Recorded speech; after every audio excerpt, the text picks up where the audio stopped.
Trijicon MRO, this is the green dot version. It's a new one. I'd hoped that they had corrected a lot of the problems I didn't like with the red one, but I'm still dissatisfied with this one. I'm going to tell you why.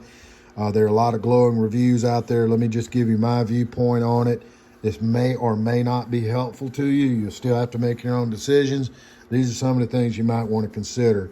This is the new hand-operated, quick detach mounts, lightweight co-witness, about $145 retail, but they're really under $100 if you package them with the sight.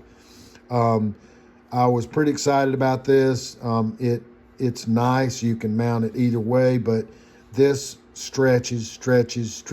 You end up having to take a wrench to it. It just defeats the design purpose. Plus, you got to deal with this. So a no-go on the mount. The screws on an MRO, I believe, could be a lot fatter, the next size up, because this is a pretty honking Fabergé egg sight. It says miniature, but that's a pretty strong word. And this, although pretty decent mount system, you have to be very careful not to not to cock this one way or another. It puts strain on those screws. You have to tighten them like a lug nut pattern and get it perfect. That's a little bit of a pain, and I think this is a little bit small with small screws. I don't have as much trust in this mating for this size of optic sticking up on the rifle as I do the aim point system. So that's still not a deal breaker. It's just something to be real cautious of and conscious of. Now, as far as the sight goes, the size is okay. Miniature is a strong word. Now, the half MOA click adjustments, they're fine quality. I have no problem because I'm not going to be zeroing it all the time. As long as they stay zeroed, I'm fine. But to say that these are tactile and audible and you can really control them, it's an overstatement. These are not that great. They're quality, don't get me wrong, but you're not going to get click.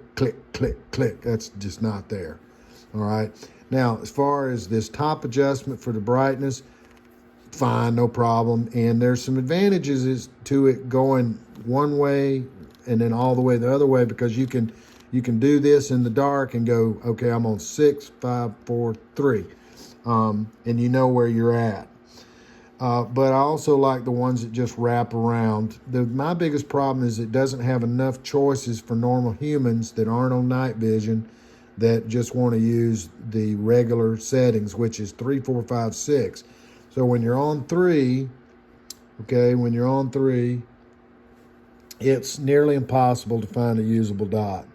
It's there, and it is fine, but, okay, there it is. You see it?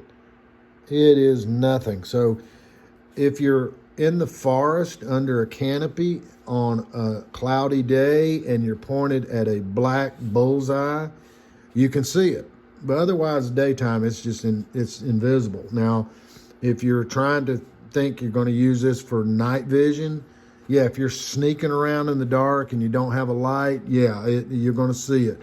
But as soon as you hit any light around you comes on, you're not going to see it anymore. So 3 is pretty unusable. And you can't turn it down to 3 and then use it as a precision 0 in the daytime, which I like to do with the aim point. I can zero down to a paster with an aim point in the daytime at 50 yards, even with not so great eyes. I can still do it. It's such a precise dot. I can't get that with 3 here. But if I go to 4, it jumps, and there needs to be more of something between 3 and 4. And 4 is pretty bright. I would even say for some cases too bright. And the problem, though, is that the dot turns into these multiple strands, like you're looking at the end of a paintbrush, and they're not even, they're cocked, and it's just ugly.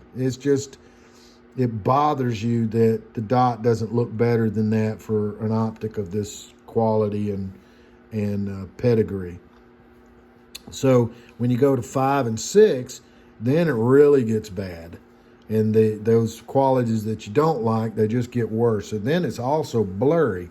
It's blurry and spread out. And it's not me or my eyes.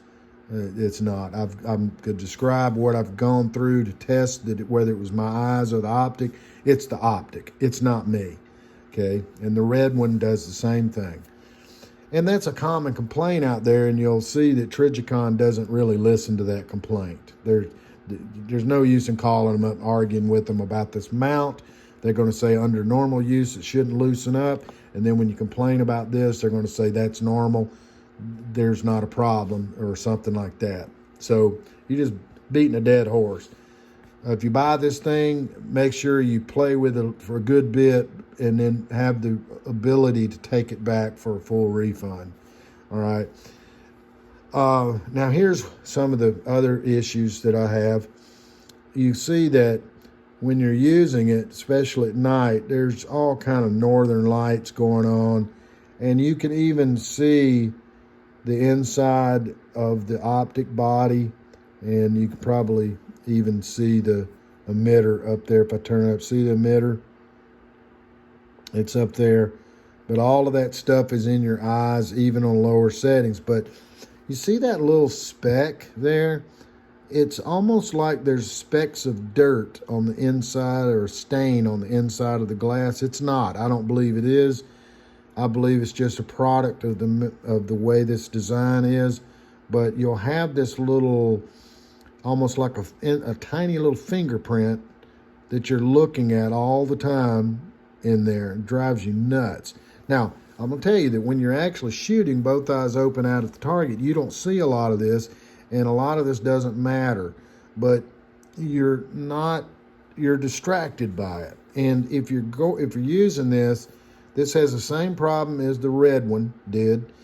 If you're in a shoot house and you're going into a dark room and there are other people behind you or something behind you, you're going to see all of that stuff behind you, causing other distractions in the glass.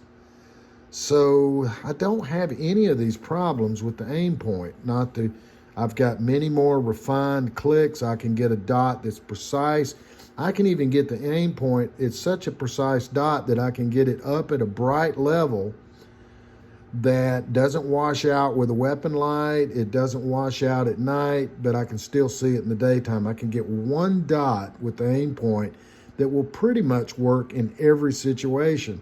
Maybe it's not the best dot in every situation, but I can put it to that one setting and I'm done. For the most part, I can save my life with one single dot setting on the aim point. And I'm changing a battery every 5 years. So the aim point is you mount it, it's bomb proof, and you never have to deal with it. This one, I found myself playing with this all the time, and I found in the green washes out with the weapon light a lot easier than the red. And I found that the green, I don't like it that much. Even outdoors in the foliage, I found myself almost losing the green dot or searching for it with my eye more often than the red. So the glass is more clear. I don't see the tinting of the red optic. Now, the tinting usually helps you to see a dot better in the various light conditions. So this is no tint that I can tell, but that's just something to note. So that's my run through on the MRO. I hope it helps you a little bit. It at least gives you some things to look for if you purchase one of these. Again, I think that you should be very cautious when buying this package. I believe that in my case, it's going to be well worth the money to spend a couple of $100 more and get the aim point and the mount. I have no problems with the aim points. I am not happy with this. And let me say that I would rather buy from Trijicon. I love this company, and I love their optics. I love my RMR SRO pistol optics. I just wish I could love this too.